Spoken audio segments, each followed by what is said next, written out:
जय हिंद दोस्तों, मैं हूं रईस शाह और आप देख रहे हैं कायदा रक्षक न्यूज। आइए नजर डालते हैं आज की अहम खबर पर। जय हिंद। महानगरपालिकेच्या सार्वत्रिक निवडणुकीचा 2025चा कार्यक्रम जाहीर झाला होता। त्या टप्प्यातला प्रारूप प्रभाग रचना प्रसिद्ध करण्याचा आजचा दिवस आहे। 3 तारीख 3 पासून 15 सप्टेंबर पर्यंत हरकती सूचना या प्रारूप प्रभाग रचनेच्या वर लोकांना नोंदवता येतील आणि आपण आज तो नकाशा प्रसिद्ध केला इलेक्शन कमिशनने, ज्याला मान्यता दिली तो।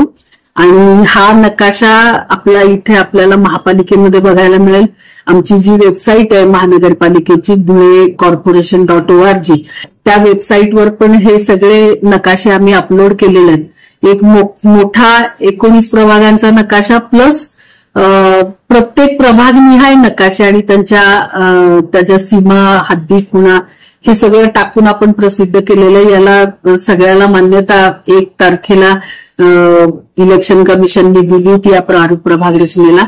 15 तारखेपर्यंत हरकती सूचना त्याच्यावर नोंदवायच्या आणि 15 तारखेला दुपारी 3 वाजेपर्यंत नोंदवायच्यात, लेखी स्वरूपात द्यायच्यात।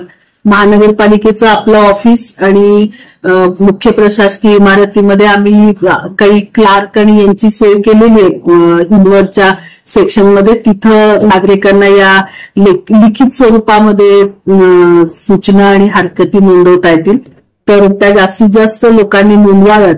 आणि आपण कालच पेपरला प्रेस नोट दिली होती, त्याप्रमाणे आज पेपरला पण त्या स्वरूपाच्या बातम्या आलेल्या आहेत।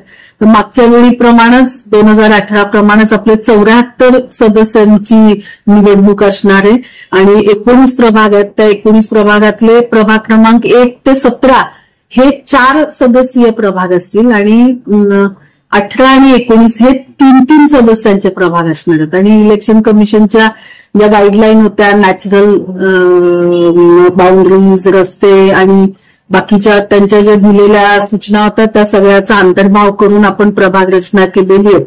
आपल्याला बघायला मिळेल करताना आम्ही खूप सिमलेस करण्याचा प्रयत्न केलेला आहे। नागरिकांना याच्यावर जास्तीत जास्त हरकती सूचना त्यांनी नोंदवाव्यात, त्या प्रभाग रचनेचा अभ्यास करून त्यांचे काही हे असतील तर आमच्याकडे नोंदवावेत। आणि त्यानंतर 15 तारखेनंतर त्याच्यावर कलेक्टर महोदयांकडे त्याच्या हरकतींवर सुनावण्या होऊन मग त्यांचे जे काही येतील ते सजेशन, याच्यानंतर ती अंतिम प्रभाग रचनेचा कार्यक्रम पुढच्या टप्प्यातला पुढे प्रोसेस होईल।